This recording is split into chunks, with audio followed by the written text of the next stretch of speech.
CataractCoach.com. What are the top videos of 2020? As promised, CataractCoach.com has brought you a new video every single day, 365 days in a row for all of 2022. That's how we roll, consistency. Now, what are the top videos of the year? Today we present the top 5 videos. You can see from the title slide what number 5, 4, 3, and 2 are, but what is the number 1 video by views for CataractCoach.com of the year? If you want to know, you're going to have to watch this video to find out. So I want to say thank you. I appreciate all the support, all the viewership. We are continuing on.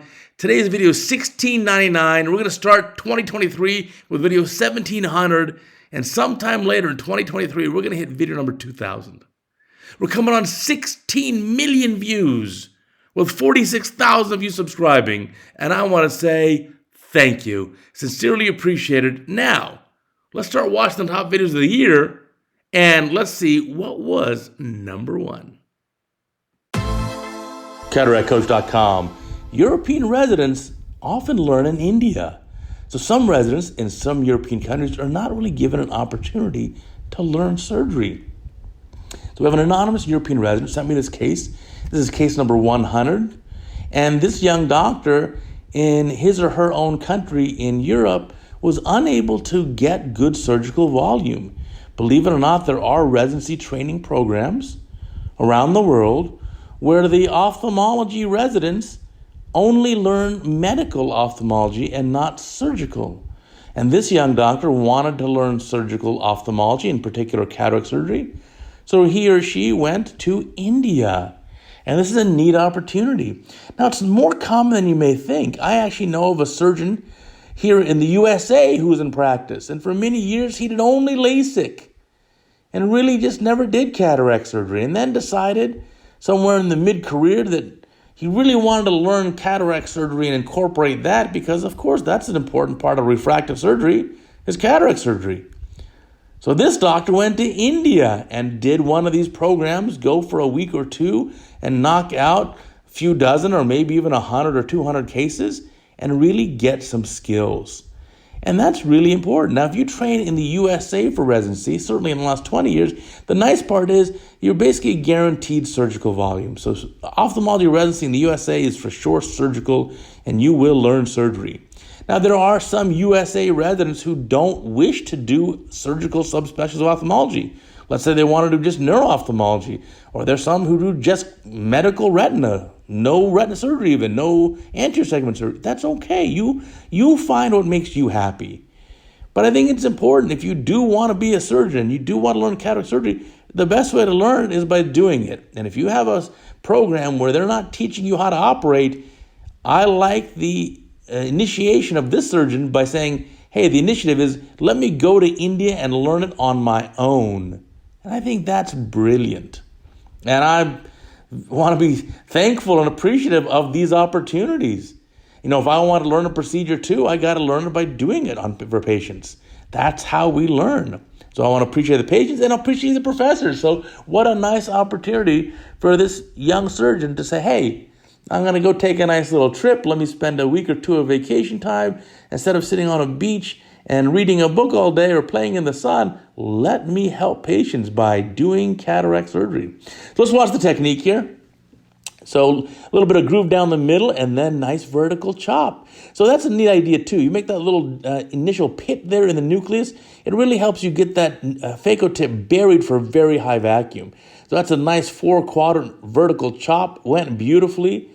This is amazing. So this is about 100 cases in. Now, I'm not sure if this young doctor has done all these 100 cases during this one period of time of, let's say, a week or 2 or 3 while in India, or the surgeon had accumulated a few cases or more cases before that. But this is just a fantastic way to learn, and that learning is learning by doing and, of course, by being taught by a professor, by being taught by an expert. Now, you don't have to be at an academic facility to be a professor. Let me tell you now, to profess is to teach, and you can teach anywhere. If you have a neat technique that you want to teach the world, hey, make a YouTube video. Share it with me. I want to learn. And so I encourage you all to be innovative and be teachers and teach the world. If you have something, a better way of doing it, let's learn from you. So really nice technique. So I'm happy with the surgeon doing a great job. You can tell sitting superiorly, instruments are in a nice position, eye stays in primary, draping is good. So this is just a really nice, clean case. And for case 100, I'll tell you, I'm pretty impressed. I like it. It's a really nice result. So let's see what else we got here. So putting in some viscoelastic here. Looks like HPMC, hydroxyprobylmethylcellulose. And then you can clean up the case. Now, obviously, I sped the video up to 3 times normal speed. You notice the surgeon just changed the lighting as well to get more of that red reflex. And that helps you really pinpoint any of the extra lens cortex that's adherent or maybe lens epithelial cells that you want to wash on the undersurface of the anterior capsular rim. So again, for case 100, I like this case a lot. Now, let's give some good pointers for improvement. So improvement, I think the incision is a little bit too much in the conjunctiva. You see some chemosis or ballooning of the conjunctiva, the bottom half of your screen, patient's superior position. Incision looks pretty reasonable. Otherwise, I like it. Rexus could be a little bit more round, but for case 100, honestly, that's a really good job, and it's going to hold the nucleus just fine. The chop technique, I think, was beautiful. Beautiful job of a vertical chop. You've certainly got that technique down. Keep in mind, though, that a vertical chop may not be as good for a very soft nucleus. If you have in your own home country a lot of softer nuclei, then you may want to try a different technique. Let's see, the lens delivery looks like a single piece of acrylic going in the capsular bag, nicely placed. Yep, there it is, trailing haptic too. So really nice looking case here, and now taking out viscoelastic. I'm impressed. Great job, young doctor. And I really am impressed that you made the effort and took the initiative to say, hey, I'm not learning enough in my home country. Let me travel to India and let me learn from some experts over there to become better cataract surgeons. So yes, you may be surprised. I've heard this from multiple residents in multiple different European countries. The next time you have surgery in Europe, you may be surprised to learn that your surgeon actually learned most of his or her techniques on a little trip to India. So thank you to everyone involved here. Thank you to this young doctor for sending in the video. And thank you to my Indian colleagues for, yes, teaching the world ophthalmology. There's some amazing surgery coming out of India, and I certainly love watching those videos and learning from them as well. Beautiful job. Keep up the good work. And remember, if you need to learn surgery, you take the initiative. You make it happen. You are in charge of your own destiny and your own future. And I got faith in you. You can do it. CataractCoach.com, the toughest case of my life. Now, when an expert surgeon tells you this is the toughest case of the past 20 years, you better listen carefully. Now, our guest surgeon here is Dr. Pradeep Mohanta from India, who is a fantastic surgeon. And you can see, look at this eye, very small eye. Patient has microcornea, coloboma, a dense cataract, loose zonules. This is not going to be an easy case. So starting off, make an incision here, like a scleral tunnel. Why? Why not do a corneal incision? Well, think about it. This is a tiny little cornea. You want to avoid making these incisions because that same 2.5 millimeter incision in this tiny eye is going to be huge. So you can see putting an air bubble inside the eye and nice, good, solid fill of that air bubble. You're going to want to also put some trypan blue dye in, but make sure the dye is just a bare amount. Why don't you fill the whole eye with the dye here? Well, because remember, with the coloboma and the absence of zonal support in that inferior quadrant, if you put too much blue dye in, it's all going to go back into the vitreous cavity, and you're going to have a big problem there. Now, iris hooks are going in, and the iris hooks now are going in to help expand that pupil. In a case like this, I forgot to even tell you, this patient's monocular. We'll show you that at the end. Truly monocular patient. So what are you going to do here? So starting off through the side port, getting a cystotome and getting a rexus done. Now, you're going to want to have a good eye for what the correct size rexus is. Remember, small eye, white to white small here, maybe even sub 10 millimeters. And the dilation is pretty poor too, so don't make a baby rexus. You're going to want to make a rexus that's sufficiently large, still make a 5 millimeter or 5.5 millimeter rexus. So gentle hydrodissection to help free up that nucleus. And again, this is a big nucleus, especially considering the size of the eye. Relative to the tiny eye, the nucleus is huge. And so taking his time, do a lot of hydrodissection, extra viscoelastic to protect the central corneal endothelium. And now, let's see what's going to happen next. And looks like a Sinskey hook in each hand just to help rotate that nucleus. Make sure the eye pressure is normal. It keeps checking that.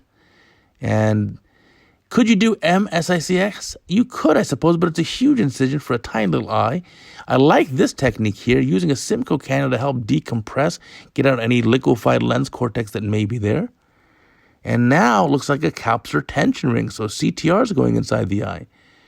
So putting the CTR at the beginning of the case is going to help to give you some support of that capsule for a full 360. The challenge is, of course, cortex removal may be a little bit more difficult. And now here at the end, getting that last eyelet and using a Sinskey to help you put it inside the capsular bag. So now you have a CTR in, got a little bit more support here. Again, rotating that nucleus around. You could even use these 2 Sinskeys or 2 choppers to even split the nucleus at this point. But now coming with the phaco probe. Keep in mind, too, you may have to have a special order IOL because the IOL power on this eye is likely to be at least 40 diopters, if not higher. So you're going to buzz into the phaco probe and doing a vertical type of quick chop and nice and gentle. You notice how he's being very gentle in the capsular bag, breaking off a little piece at a time and rotating and not worrying about taking out the quadrants just yet. He's more focused on taking the nucleus and splitting it up into small fragments. Now, once he has many small chops done, now the pieces of the nucleus can be aspirated. Obviously, we've sped up the video. It's 4 times normal speed. And just think about that. If you have an absolute expert surgeon who's done tens of thousands of surgeries, and it takes that surgeon more than 20 minutes for the case, that's a really tough case. And so you can see at the end here, very careful as the nucleus comes up to make sure that you're not going to entrap or catch that capsule, right? The CTR is there that's going to help you as well. But the last thing you want here is more capsular damage. So now look at that. Last piece of nucleus is still stuck there. So what are you going to do in the meantime? More viscoelastic, of course, expands the bag and protects the corneal endothelium more. But look at this technique here now. The IOL is going in the bag first. Why? IOL scaffold. Using it as a scaffold is helpful because now that IOL will protect the posterior capsule and it also keeps the bag inflated and kept away from you. By the way, look at that 6mm optic, which looks absolutely huge in this eye. So certainly this eye has a white to white of less than 10 millimeters, corneal diameter of less than 10. Now, Simcoe cannula to remove the cortex, and look at the tangential manner in which it's done. The tangential manner is very helpful because the CTR may otherwise hold some of the lens cortex towards the periphery or lens equator. Now the hooks come out of the eye. And wow, what a nice looking result so far. Let's see how he finishes up the case here. We're positing some iris. Now, would you go also and do anything with the coloboma? I think not. I think the patient's used to it. You're not worried about a cosmetic issue. This patient may even have some underlying degree of amblyopia. And here at the end, washing out the viscoelastic and closing up the conjunctiva. That looks like a fantastic case. So, wow, that is a roller coaster of a case. Beautifully done, Dr. Mohanta. Thank you for sending the video in. Love to learn from you. Here's the post-op pics. So you saw that post-op here. Truly monocular. The new eye. Wow, what a great result. Patient's happy. CataractCoach.com, floppy iris syndrome management. How to handle these tough cases of iris prolapse and IFIS. Fix this iris prolapse in 2 seconds. Yeah, that's right, just 2 seconds. Routine case other than the patient having Flomax use or tamsulosin. So we do expect floppy iris syndrome. We have a nice 5.5mm capsulorhexis, that looks great. Watch what happens with hydrodissection. Very gentle hydrodissection. Fluid wave happens, viscoelastic comes out of the eye, and there's the iris prolapse. Look how I solve it. Ready? Lift up the nucleus. Done. Just like that. So what happened here? The hydrodissection caused a pressure gradient.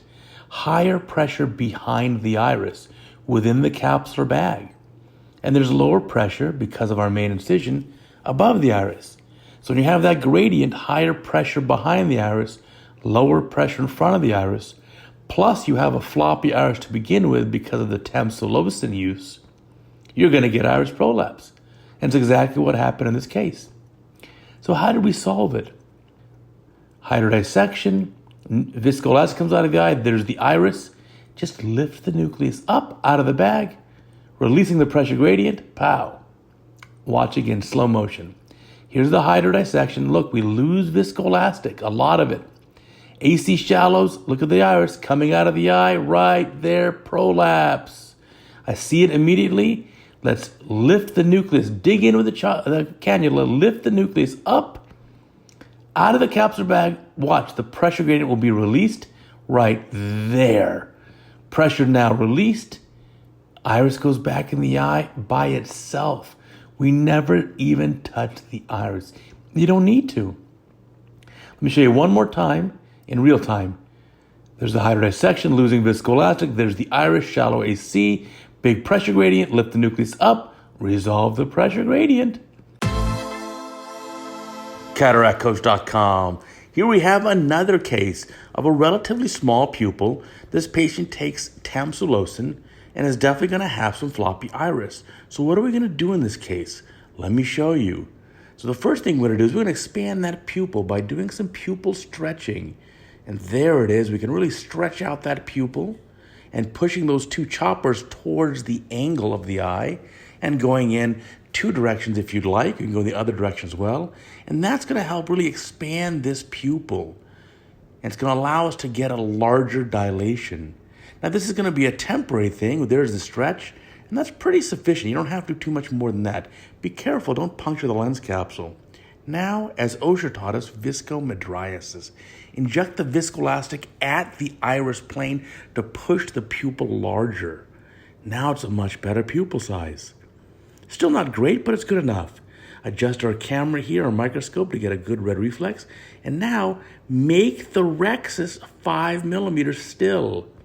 So you need to make this rhexis a little bit bigger than the pupil. Look at the rhexis edge is under the iris. You don't directly see it. Again, we're completing this rhexis. This is about a 4.5 millimeter pupil, but we're making a 5 to 5.5 millimeter capsular rhexis. So for 360 degrees, you do not see that rhexis margin. But you know where it is, so have faith in yourself. And you can complete that rhexis, and now it's done.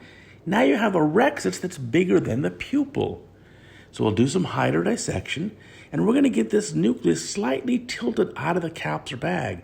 So we'll let the iris, let that pupil hold the nucleus for us. That'll keep the pupil open, the iris expanded, and it'll hold the nucleus in the center of the eye. So there's the nucleus prolapsed partially out of the capsular bag, and that's going to make life a whole lot easier. Now we can complete this whole case without ever having to use iris hooks. There's no need for a pupil ring. None of these things are required. We can complete this case and have a beautiful outcome just by doing these simple maneuvers. And remember, keep in mind that pressure gradient for why you get iris prolapse. And as long as you resolve that pressure gradient, we can chop the nucleus as you see here and resolve the whole case and have great success. Now, there are some cases, though, where you're going to need more than this. CataractCoach.com. This sign means that I really need a pupil ring. This is a patient with an extremely floppy iris. The sign is this iris prolapse. Let me show you. So we start off our case here. We're sitting superiorly so we can correct the patient's astigmatism with our incision. And we make a paracentesis into the anterior chamber. Now we know the patient uses tamsulosin and we're going to have floppy iris. And this is the maximum pupil dilation we get. We're instilling anesthetic, which is some lidocaine diluted with balanced salt solution. And that looks okay. But as I come out of the eye, even through that small paracentesis, the iris is already prolapsing. Wow, that's going to be tough. That's such a tiny sub 1 millimeter incision that if it's going to prolapse through this, we're going to have issues. So we need to fix that prolapse, and probably the easiest way here is to make a second paracentesis and go across and sweep. Now we try to make that paracentesis with a long enough tunnel length and make it appropriate right at the limbus. And let's come across here. We can inject our viscoelastic as well if we need to, but we want to do a little sweep. Come way across here. This is our dispersive viscoelastic, and now let's fill the anterior chamber here. I'm also injecting a little of viscoelastic underneath the iris at the cardinal meridians. And of course, you know why? Because we're going to put a pupil ring in. So I started off this case and I saw that the iris was prolapsing right through the paracentesis. And that's the sign to me that I need to insert a pupil ring here. Now, there are many options for pupil rings. You can use the Malyugin ring like I'll use in this case here. There are other companies that make similar devices. And you can even use iris hooks. All of these are acceptable options. Now, I know you see most of my videos when I have a relatively small pupil, I will still just do the surgery without even using the hooks or a ring. But there are cases like this where I think it's beneficial to use a pupil ring. So there's our incision. Be careful to have good construction. And now here comes the ring, the pupil ring. And you can see it comes here in this device. We'll pull back on the plunger here so we can load it up. There it is, load it up into the shaft. And then we'll place this back and we'll insert this in the anterior chamber. Now I like to be able to hook at least 3 of the rings just by inserting it. So we'll fixate the eye, start to inject, and there's the first scroll going on the pupil margin. And now we'll tilt it and try get the side scrolls done as well. So we'll help her by moving the pupil around or the iris margin. We can use that second hand to help us. And we definitely want to get both those hooked on. There you go. So we have 3 scrolls on immediately. And then here's the 4th one. We can just place it there. So easy way to put all 4 scrolls in position. And of course now we can just recenter this ring and then start the CataractCoach to do the rest of the case. Still remember, do a generous CataractCoach. That's a 5mm X's. And we're going to chop this in the bag. This is the 6.25mm version of the Malugan ring. It also comes in a 7mm version. Because this patient's highly hyperopic and it's a small eye, we opted for the smaller 6.25. There's the eye well going in the capsular bag. The case went pretty smoothly, and we'll deliver that lens. And you can see the size of the pupil compared to the optic. That's a 6mm optic, of course. There's our capsular rhexis, which is about 5mm. And you can see there's the expanded pupil with the ring that's also a little bit more than 6mm. That looks great. Best time for me to remove the ring is while the eye is still full of viscoelastic. Here's the opposite full thickness incision. Again, this is paired full thickness incisions. And since this is a treatment for with the rule astigmatism steep at 90 degrees, these 2 paired incisions that are 2.75mm wide should give us just about 1 diopter of flattening at that meridian. So we'll take off these rings now, nice and easy. And obviously we have 2 incisions, so we can use the second one if we feel that we need to. But we can just explant it with using the original incision. So once you get all the scrolls off, it's just sitting there in the anterior chamber. You can see the pupil comes right back down. Now we can use the same injector that we used to insert it to now explant it. And so here, you can grab it anywhere along the ring. Doesn't really matter. And then when you retract it in there, it's going to damage or destroy the ring. But these are single use, so you just pull it back in as much as you can, and you can explant it and throw it away. Now going behind the optic to remove the viscoelastic, the rest of the case proceeds pretty smoothly. Now be careful here at the end of the case when you seal the incisions. Again, make sure you avoid iris prolapse. And if you think you are more prone to prolapse, go ahead and put the stitch in. It's always easier. CataractCoach.com. Easy pearls for floppy iris cases without using a pupil ring or iris hooks. Let me show you a full case start to finish. Here's a patient with some floppy iris syndrome coming up, Flomax user. Otherwise a pretty routine cataract. It looks pretty well dilated now, but look, as we start doing the case, we inject our anesthetic inside the eye. Pupil gets a little bit bigger, but we know ahead of time this patient's been taking tamsulosin for many years, and he is going to have floppy iris. We'll fill the eye with our viscoelastic. Important to a little viscomydriasis there. You see that little pearl? Get that pupil expanded a little more with the viscoelastic. Now, it's going to be a temporary thing because as soon as you make the incision, get the rhexis done, you're going to bring that pupil down a little bit. As soon as you lose viscoelastic, there's a good incision. Important not to have a short incision that's poorly placed because that's going to cause more iris prolapse. So there we can see it's about a 5mm pupil. So let's get this rhexis right up against that pupil margin. You can see as we lose a little viscoelastic, the iris or the pupil starts to come down already. But again, I want a 5mm rhexis, so we're going to trace this right along that pupil margin. It is 5mm now. I assure you this case will end up with a much smaller pupil. But again, it's not going to be an issue for us. Key here is nice and gentle hydrodissection. Get that fluid wave across, and I want this nucleus partially tilted out of the capsular bag. And look, the iris wants to prolapse. We got to be careful. Decompress it, get rid of that pressure gradient. Don't let it prolapse out of the eye. And now there we go. Now you can see that's the lens equator. We're going to use the pupil, use the iris to actually hold the nucleus. A little more viscoelastic to protect the cornea, give you a little more room. And now the first thing we need to do with the phaco probe is I got to split this nucleus. I need to make this into two halves pretty quickly. So phaco probe goes in, chopper goes around the equator, and let's split it, and there you go. The first half can now be removed, and it does feel cramped and crowded. This patient's getting a 25 diopter lens, a little bit of a smaller anterior chamber, a little bit shallower, plus the Flomax going on, the floppy iris. But we can just work here centrally and bring the piece towards us. And notice I don't sub-chop the nucleus into too many smaller pieces. Two halves is enough. This is not that dense of a nucleus. It's pretty easy to remove, and I want to keep those pieces intact, keep it all together. So using that phaco probe again, emulsifying that down, and just like that, in a pretty efficient manner, that nucleus is gone. But now look at the iris, look at the pupil, coming down even smaller now. Yes, we put epinephrine and lidocaine and phenylephrine at the beginning of the case, still it comes down. And you can add things like phenylephrine or lidocaine or epinephrine to your infusion bottle. That may help too. But again, the pupil comes down. That's to be expected. That's okay. Now here what I do is I keep track mentally. Where's the cortex? What have I removed?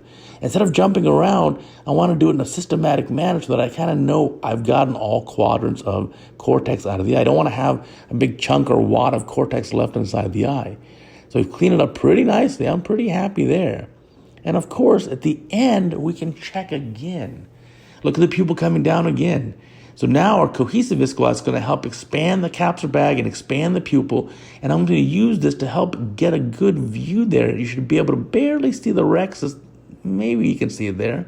And here comes the lens. Single piece acrylic lens. We're going to place this right in the capsular bag. It's going to go in pretty easily. This is a preloaded lens. They're coming down the injector. This is that injector with a CO2 cartridge. And we'll dial that in. And I'll use the second hand to help really make sure the lens goes in the bag. And now, don't take the viscoelastic out just yet. Use that chopper. Lift up the iris. Under the rexus, no cortex remaining, and check it for 360.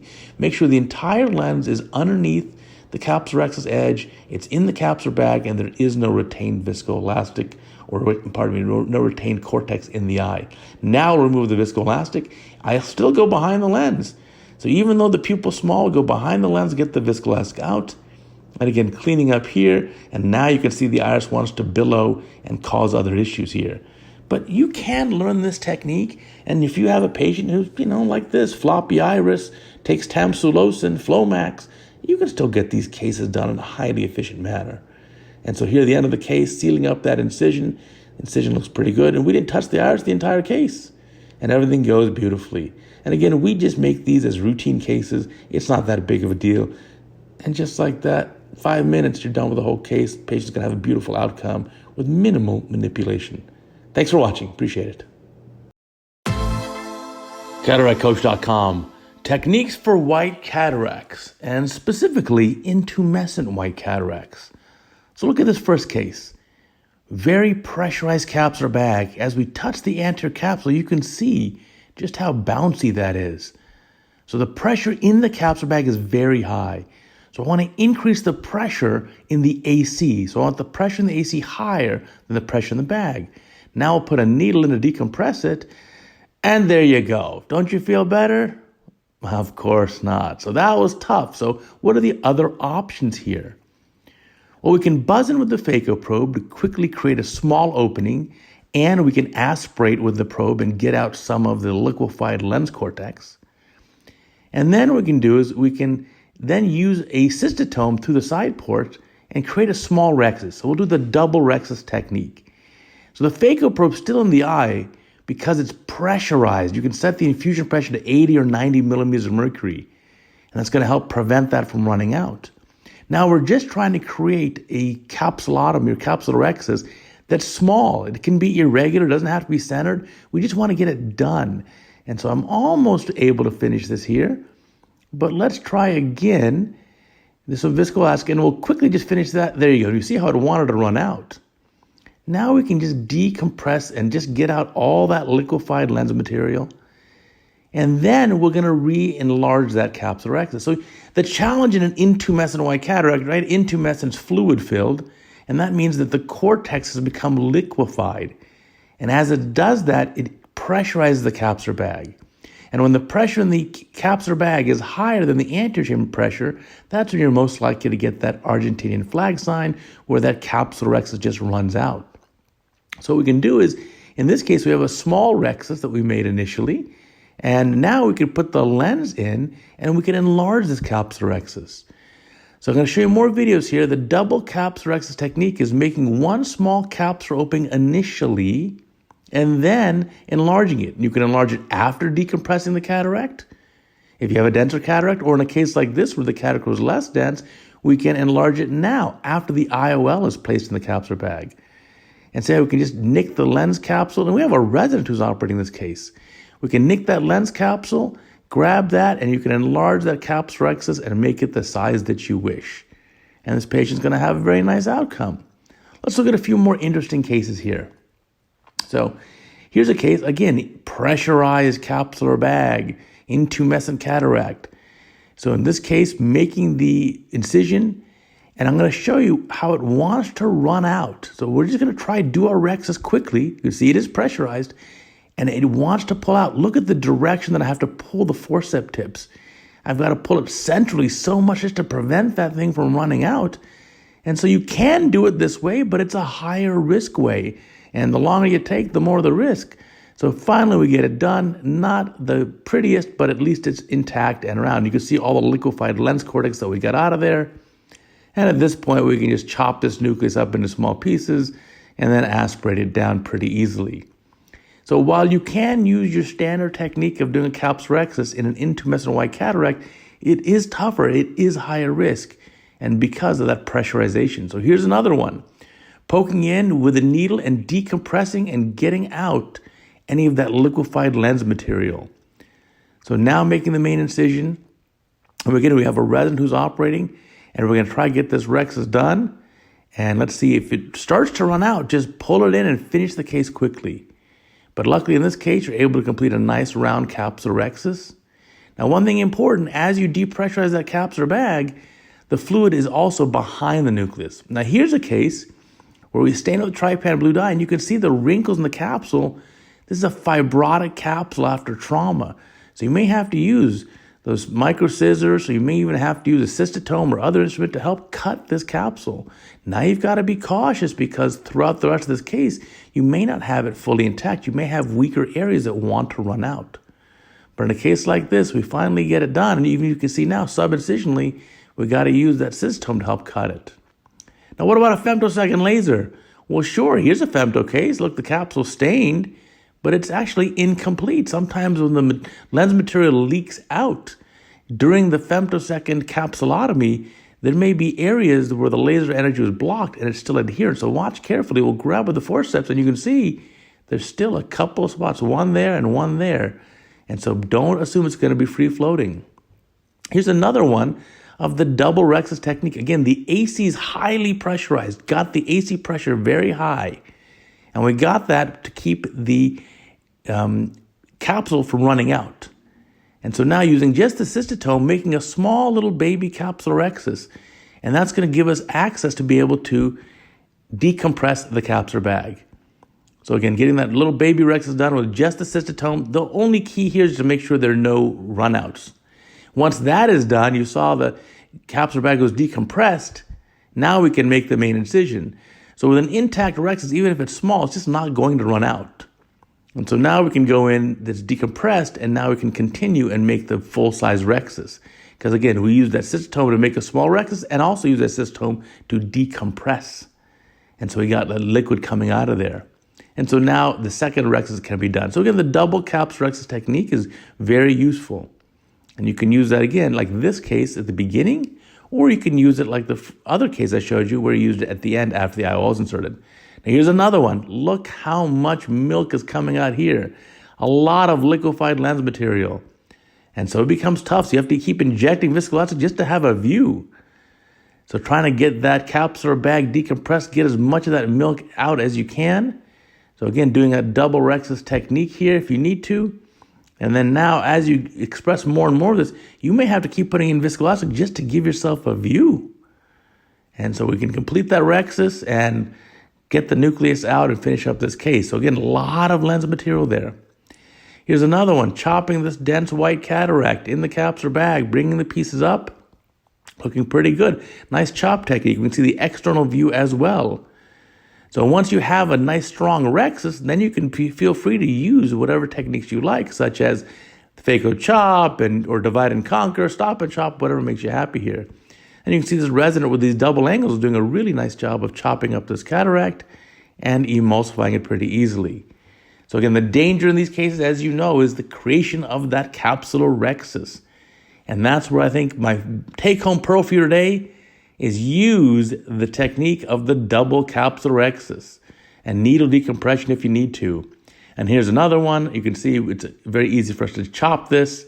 And you're also wondering why I get such a beautiful blue dye stain, because I actually leave the trypan blue dye on the capsule for about 30 seconds. Makes for a pretty video. And then we can emulsify the cataract, take it out. So keep these pearls in mind, decompress the nucleus, get that liquefied cortex out, and you'll be fine. Thanks for watching Cataract Coach, and you know we have a new video every single day. And of course, it's all for free. Check it out. CataractCoach.com.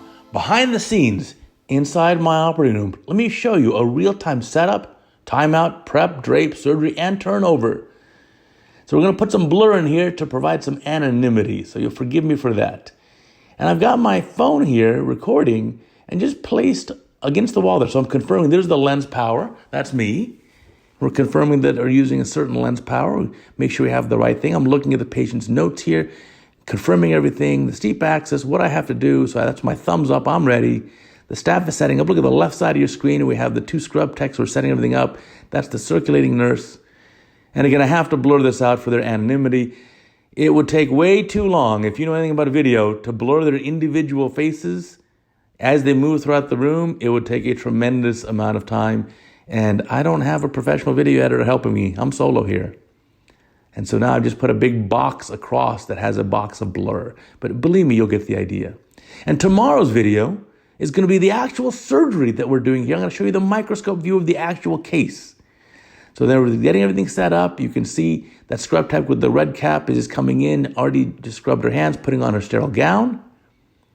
You can see on the right of your screen, we have the circulator wiping down the anesthesia connections, the cords, to disinfect them. And now you can see the other scrub tech helping her get buttoned up and gowned up here. That looks great. You see there's the phaco machine, there's the microscope. The phaco machine and microscope are already placed in the appropriate positions on the floor. So I know where I want this to be for this patient.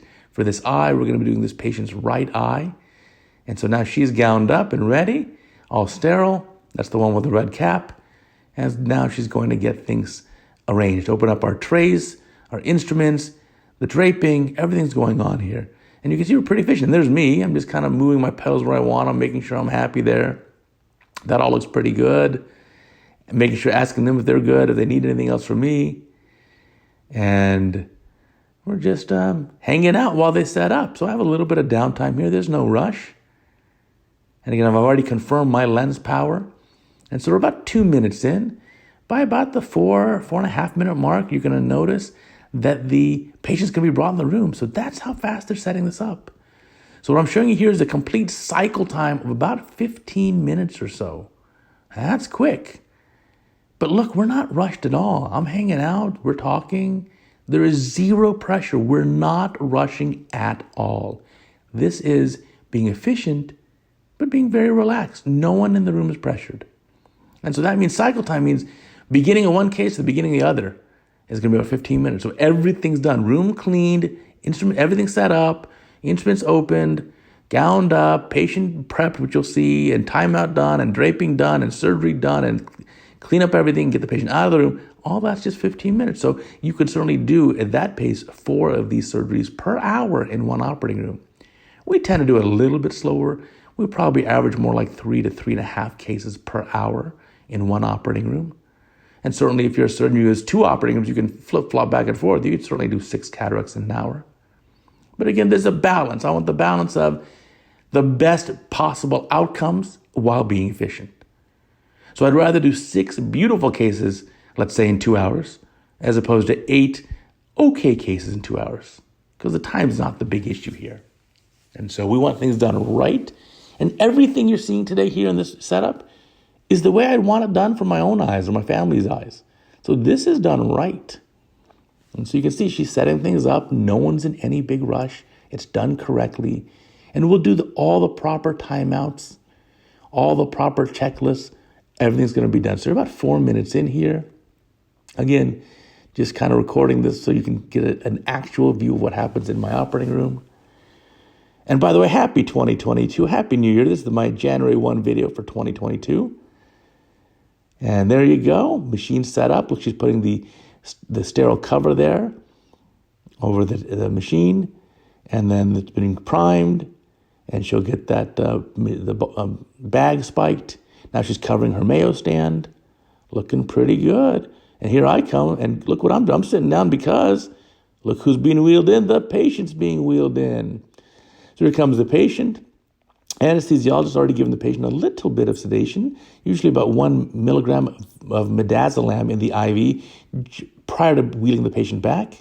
Now, I'm taping the head in position. There's tape over the patient's head. The scrub tech's going to put some sterile tetracaine. She has a bottle of sterile tetracaine on her field, so I hold the lids open. And then she puts a lot of tetracaine there. And I get the patient's head positioned where I want it. We're already ready to roll here. I have the patient's bed at the correct height that I want. I'll bring my microscope in. That's what I'm doing there in the back. And I'm looking at the patient's eye, making sure the focus is where I want it. And the scope has been reset. I'm comfortable. That looks great. And once I'm happy and I examine the cataract again, make sure I know what's going on. I say hello to the patient. I know who the patient is. All right, I push the scope out of the way. And you can see this man with their back towards you and the greenish hat. He's doing a timeout and confirming everything. Everyone in the room is agreeing to the timeout and making sure this is the correct patient, correct eye. Everyone's on board, and we're good to go here. Now, we've already done a previous timeout in the pre-op area before the patient got a little bit of a midazolam. And so now we're confirming again. I'm confirming the lens part again. That's me holding the lens. That's going to be a preloaded single-piece acrylic lens. And that looks good. I leave the room to go get scrubbed up, and you can see now it's time for the prep. So now the circulating nurse is putting on her sterile gloves, and she'll bring over her sterile prep tray. And there's the sterile prep tray. She's opening up all the supplies in a sterile manner. And she'll go counting it out. And again, look, I'm in no rush either. Now I go over there. I'm getting gowned up. And so here's the gown for me. I'm on the left side of the screen. And then now the patient is being prepped. It's a betadine prep. We do a very thorough and complete prep. And I spin my gown. I'm ready to get going here. And you can see machine's already set up. Not only is the machine set up, the tip on the machine is correct. The machine's already in the preferred starting mode for me, which is the chop mode. And I'll change the mode throughout the case with my foot pedal. I don't ask the circulator to do that. And one thing you're going to notice when I operate is I barely have to look outside the scope. Now look what I'm doing there to the left side of your screen. Just to help the scrub tech, I'm setting up the viscoelastics. Let me not be useless. Let me do something. I don't want to stand there. So she's setting up the cohesive and dispersive viscoelastics and the tubes, putting the cannula on. Let me do that. Now in my hands, look what I have. My left hand, I got those 2 orange handles that go on the scope, sterile handles. And my right hand, I have the drape. Now the scrub tech with the red hat is going to bring over the head drape, put that over the patient's head. The prep is done. That'll be thrown away. And I'm standing there sterile. There I am. Here I'm going to put the plastic drape over on the patient's eye. She's going to put the big drape over the patient's body. And then we'll open that up. And next step, she'll bring the Mayo over. So now everything's prepped and draped appropriately. All I need to do is cut that drape and then put the speculum in, and we'll get this case started. We'll put the speculum in and then put more tetracaine before we start the case. And so that looks great. And you see, no one's rushed. No one's rushing at all. Taking our time. And then, again, these technicians here are fantastic. Everyone in the room here has done at least a couple thousand cataracts, so they really know what they're doing. And this is why you need to go to someone. If you're a patient watching, this is why you need to go to a surgeon who specializes in just your one surgery. You got a surgeon who specializes in cataract surgery, you're going to get really great treatment because the whole team is on board. Now, here you go. I got the handles on the scope. I'm going to bring the scope in. And remember, tomorrow's video, I'm going to show you, I'm going to overlay on top of this the actual surgical footage. And so you can see the case happening. In this video, you're not going to see the case happening because it's blurred out a little bit at that level. But you see there's a monitor back there, and we'll show you that tomorrow. But for today, I just want to show you the technique. I just used a Wexel to turn on the recording, threw that away, and now I've got the eye here. It's lined up. I'm already making the first incision. So when I make that first incision, I'm going to put some anesthetic inside the eye. Notice how the scrub tech is so good, I don't look away from the oculars. I'm going to operate the whole time, and you're not going to see my head pull back from the oculars. I don't even have to say anything. She's watching the monitor there and seeing the surgery happen in real time, and she knows what to hand me next. So she'll just hand the next instrument. She even knows when to call for the lens. If everything looks great, they'll call for the lens. I'll confirm the lens power again. And she'll give me the lens and say, here's the lens, power's 18.5, and we'll confirm it yet again. So everything is on the same page. We're all doing this together. And you can see the actual cataract surgery time here.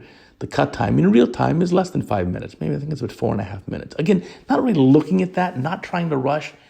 In this entire video, no one is rushing at all. We're all just enjoying, taking our time. We're in the zone, right? That state of flow. We have a video about that. If you haven't seen that, go to CataractCoach.com and look up the state of flow. That's like a mental state that's been described where things just happen very efficiently and you're just in the zone, let's say. And so she keeps handing me the next thing. Everything looks great here. And at some point she'll say, okay, she's going to be ready for the lens, and she'll hand me the lens. And she'll get it from the scrub tech. She's going to help fill it with viscoelastic and then hand that to me, and we'll be good to go. So looks like already cleaning up the cortex here. Everything looks good. We're switching over now. There it is. That's switching over to the handpiece, the IA handpiece, and cleaning things up. And we're going to get rocking here. So very, very efficient case. So now she's calling for the lens. The lens will be open for her. And then she'll load up the lens for me. She's fantastic. And then even she's cleaning up her instruments. She has a little bit of downtime, just getting set up for the cleanup afterwards. So she won't waste any time. She knows what's coming up next in my surgery. She'll also use the auditory clues here. So here's the scrub tech there, and the green cap's going to open the lens for her. And she's using auditory clues on the machine so she can hear, is my vacuum pitch high? Then I'm probably taking out the cortex. If the pitch drops a little bit, she knows I'm pretty much getting there and almost done. And when the machine stops making noise, she knows, okay, now I'm ready for the cohesive viscoelastic to fill up the capsular bag. And look, she's loading up the lens already. I mean, this is the A team. I am so thankful to work with such incredibly good people. You know, we demand excellence, and boy, everyone's on the same page. They deliver. And so that's the anesthesiologist, making sure he's got his notes going. And again, it's not a tremendous amount of sedation for the patient. Total is 1 to 2 milligrams of Versed per patient. And the eye is just numbed with tetracaine. We put some preservative-free lidocaine inside the eye as well. But that's about it. There's no retrobulbar block, there's no injections, there's no needles in the surgery. You don't need stronger anesthetics. So now I've got the lens in the eye, taking out the viscoelastic. We're going to be done with this pretty quickly. And we'll seal up the incisions, check everything. And again, tune in tomorrow, January 2nd. I'm going to show you the full surgical video. It'll be the next video in the series here. This is video 1335. That's going to be 1336. And so finishing this up, I just thought it'd be neat to show you exactly what happens here. And again, this is just by putting my phone up on the wall and just taking a little video of what's exactly happening in the room. And this really is the A-team. So finally finishing up here. And what'll be neat is you'll see how we take the drapes off and we create a kind of a pocket with that and get all the trash in there that's going to be taken out as medical waste. All the sharps, of course, are separated, and that'll be put in a separate bin. And we are getting this case done. Meanwhile, the circulating nurse is finishing up the paperwork for the case. At the end of this, I'm going to have my operative report to get done, and that'll be very easy. These are very similar templates every time because we're doing this exact same surgery over and over and over again. And then there you go. I'm pretty happy. Check everything. You can see there's a Wexel coming to check the incisions. So here towards the end of the case, just the last few little steps here. And we're going to get this case turned over very quickly. And so now you can look at that little monitor that she's watching. Even though it's blurred out, you can see that white thing is the big Wexel checking the incision at the end. And then we're going to take the scope away. I give her the handles. I give her the speculum. Oh, the phone fell down. They'll put that back. And then there we go. Scope out of the way. Here come the drapes to being taken off.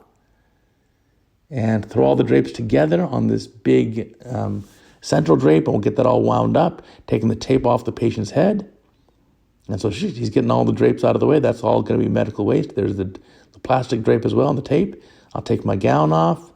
We'll get some medication for the eye. We're going to put a little bit of an antibiotic on the eye, and then we'll put a little bit of some other medication, perhaps a steroid, whatever your normal routine is. So she's handing me the meds. We'll put that in the eye for the patient.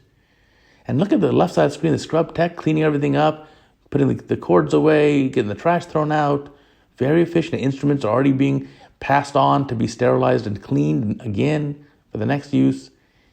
And then here you go, putting on a little shield over the eye in this case.